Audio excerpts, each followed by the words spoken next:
How indifferent we've become. We've forgotten what it is to be astonished. Another new plane, one more, so what? But there is something unusual about it. It's long and has a sharp snout, and its head is lowered. There haven't been any like this before. And it has a delta wing folded back to the tail. The wing's leading edge is razor sharp. A powerful 4-engine unit is mounted below. And there's another singularity. It has no stabilizer.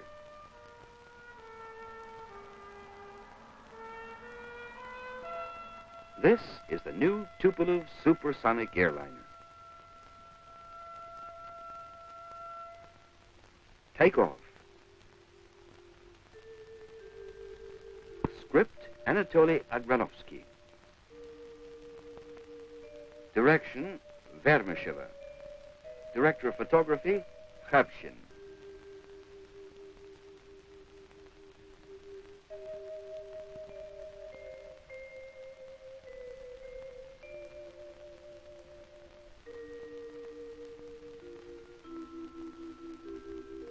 A Central Documentary Film Studios production.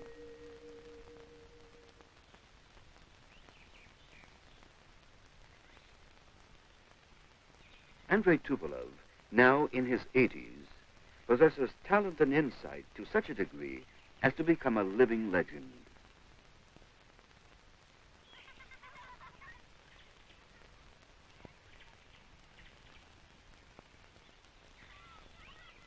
This film is about the Tu-144, his latest model in a long life wholly dedicated to aircraft engineering.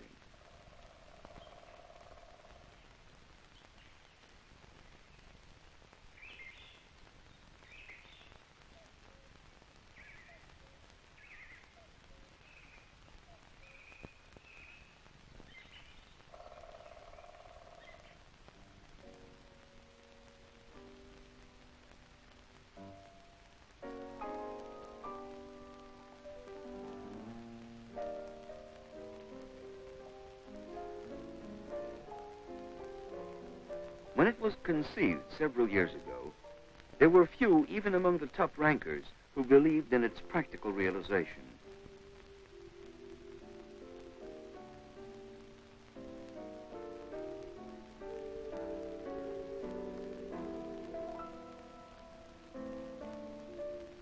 They would often get together like this and calculate, design, ponder, and discuss indefinitely.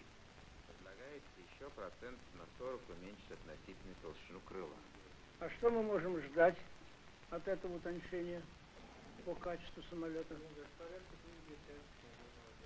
Чего 0,2? Качество, да, максимального качества. Сколько процентов? Сколько процентов? Это порядка 3%. Зачем должен быть крайняя интуиция? They had worked together for years and understood one another at a glance. It's said locally that anyone who can out-argue the general designer can count on a bonus or a promotion. Couldn't a flutter effect appear in your control system? And the body strengthening engineers will see how much metal they must add. I'll do the drawings counting on the body strengthening engineers making their corrections. Get started, and we'll find some time later for a report back.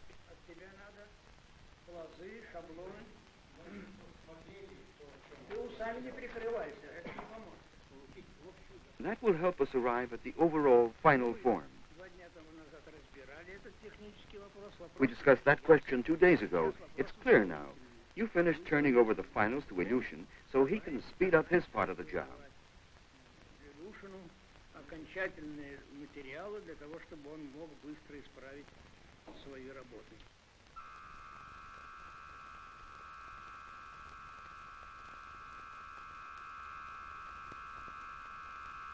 The model was tested at supersonic speed.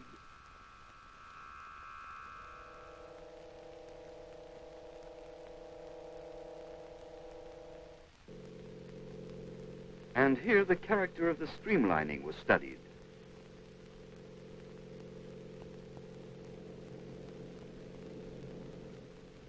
The Tu-144 required 10 times more investigation in the Great Wind Tunnel than any previous aircraft.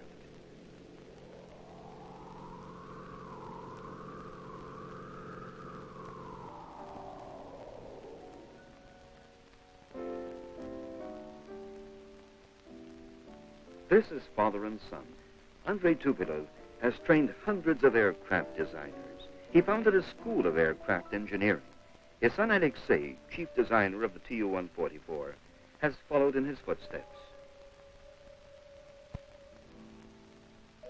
A tailless design was chosen. What would it look like in reality?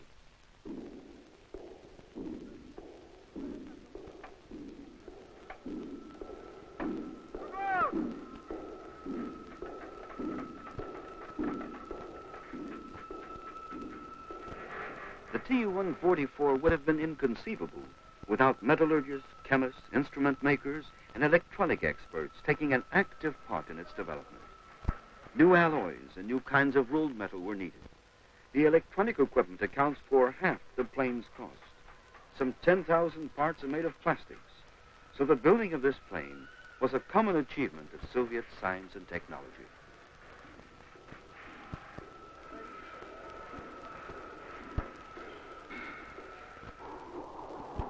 This is a fighter plane. It flies at the design speed for the Tu-144, 2,500 kilometers an hour, more than twice the speed of sound. So it's nothing new. Our foremost Army pilots have mastered it. What is new, though, is that Tupolev has put this incredible speed at the disposal of ordinary mortals. However, not only the speed, altitude, and distance barriers have been surmounted, but the reliability barrier, too.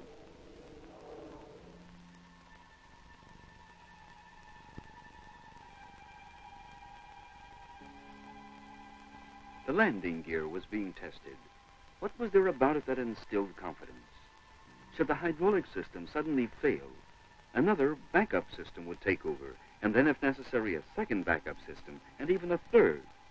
So one failure is nothing to worry about, and even two failures will not cause a crash. The crew had been pre-selected and had rehearsed the flight over and over again on the ground.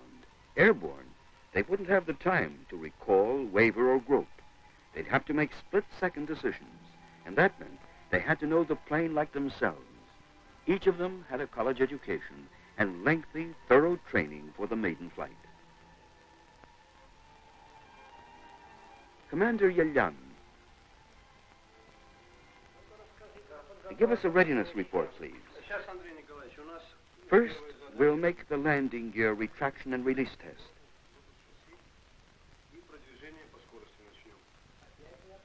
I wanted to hear what you have to say about takeoff. We've considered Alexei's remarks about reducing the ground run. The shorter the takeoff, the quicker will be airborne. Well, to you who are about to fly, fingers crossed.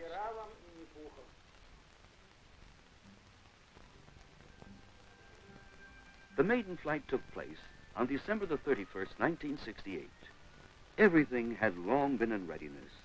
They'd been waiting for clear skies, but the weather continued foul, and nerves were wearing thin from the strain. Finally, however, the very last day of the year dawned clear. The mercury fell, and visibility rose.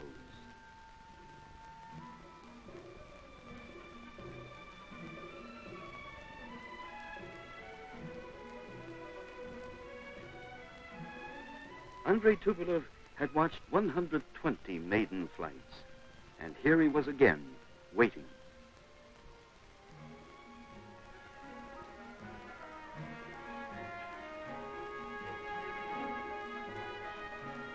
Meet Flight Commander Edward Yelyan,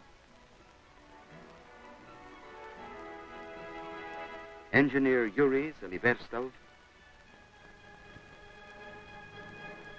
Leading Test Engineer Vladimir Benderov, and Second Pilot Mikhail Kozlov.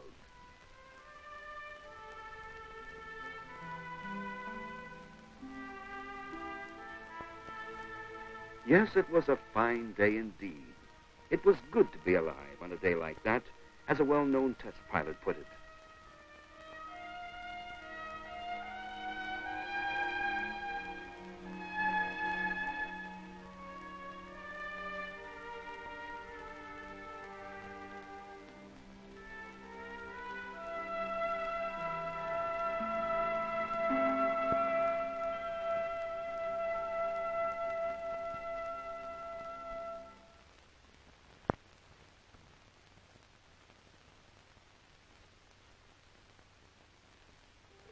This is Dolphin 1 ready to take off.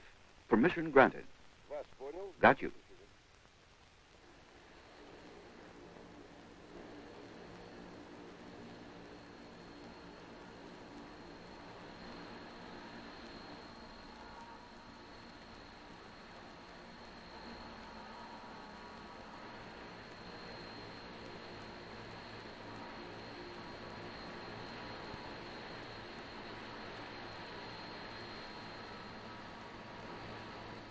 Some compare it to a bird, for a bird never takes wing with its head drawn back.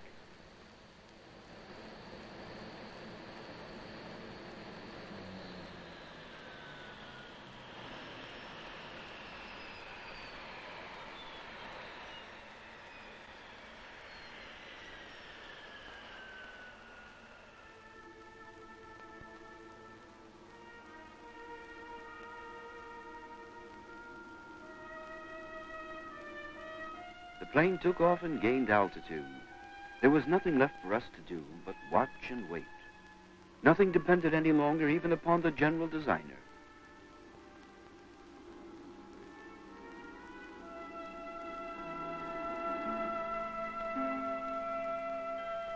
Mr. Tupolev, how did you begin?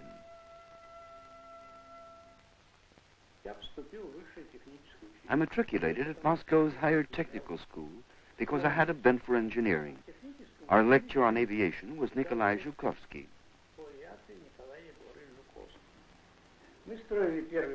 We built the first glider, and I made my first flight. When Zhukovsky decided to set up an aerodynamic laboratory at the school, he said that Tupolev had clever hands, so he would be in charge of the equipment. Руки хорошо работают. Вот мы, говорит, его и назначим заведующим оборудованием лаборатории по авиации. А нужно сказать, что никакого... Actually, there wasn't any laboratory at all, simply a big hall the school allotted us. And that's how it all began.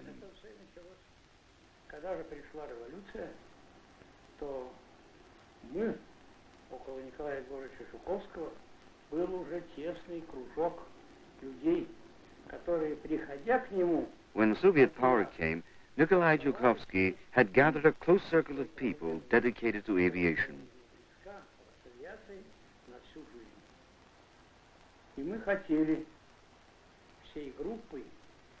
We all wanted to help our Soviet country.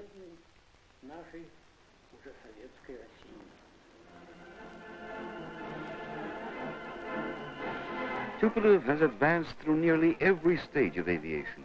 He even recalls planes of plywood. He built the first all-metal aircraft. This is one of them, the ANT-3. ANT are his initials.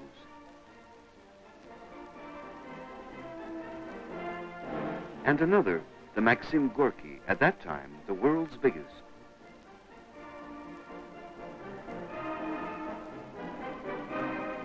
And this is the ANT-6 at the North Pole.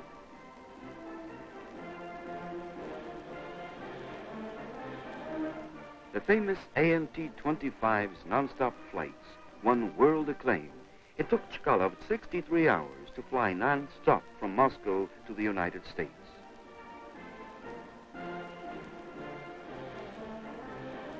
This is a Tupolev heavy bomber taking part in a landing operation.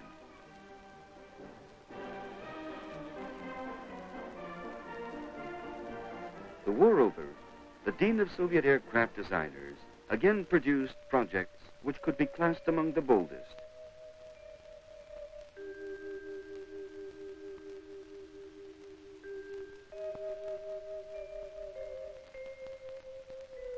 The Tu-104, flagship of the Soviet Civil Air Fleet. Tupolev ushered in the jet airliner era, and now he's hurtling us beyond the sound barrier.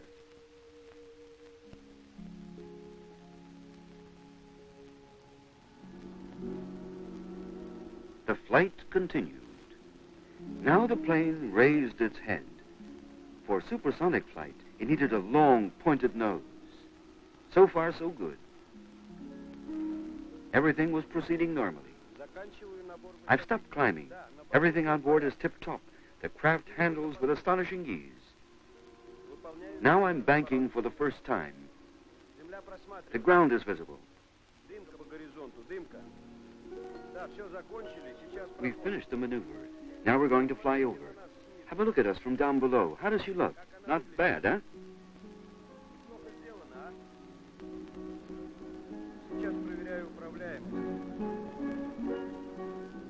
Leo Tolstoy once wrote a story told to him by an aeronaut. The first minute I was terrified. My blood turned to ice. But then all of a sudden I felt such a joyous uplift that I forgot all about being afraid. And we'll forget to be afraid, too. In 3 hours and 20 minutes, we'll fly from Moscow to Khabarovsk. In 2 hours, from Delhi to Moscow. Outstripping time will become habitual. We'll take off from Moscow at noon and land in Montreal at 9 in the morning of the same day.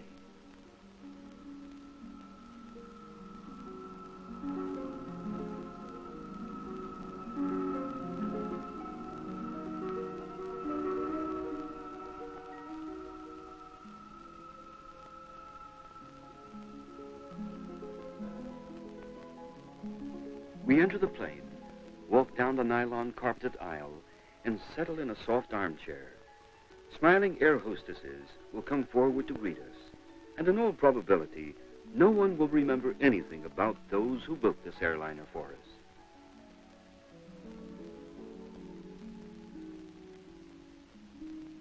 There are 300,000 meters of wiring alone. Of course we won't remember.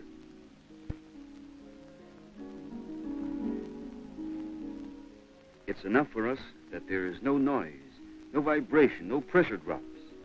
That at a 20-kilometer altitude, there are no thunderstorms or clouds, and that fares remain the same.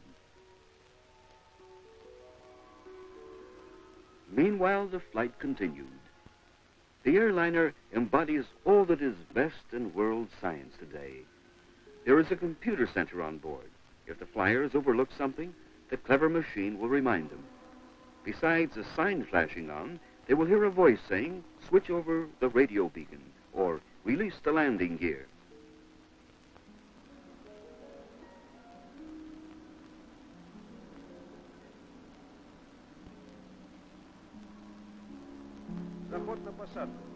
I'm coming in for a landing. Now the aircraft had lowered its head, for the flyers need a good all-round view for landing. This was not simply another new aircraft heading home.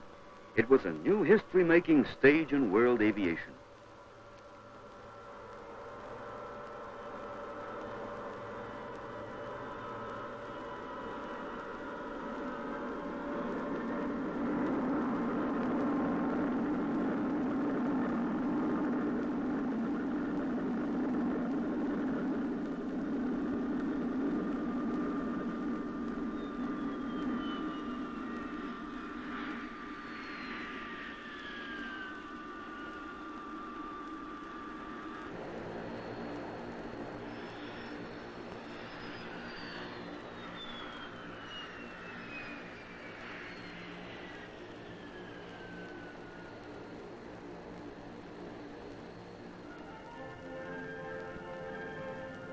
It was over. The flight had taken 38 minutes. In that time, the plane could have flown from Moscow to Simferopol.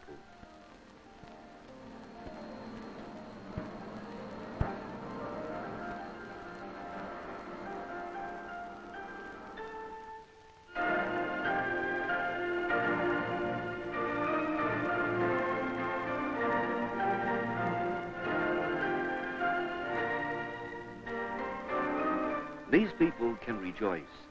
Our Tu-144 was the world's first aircraft of its kind to take off.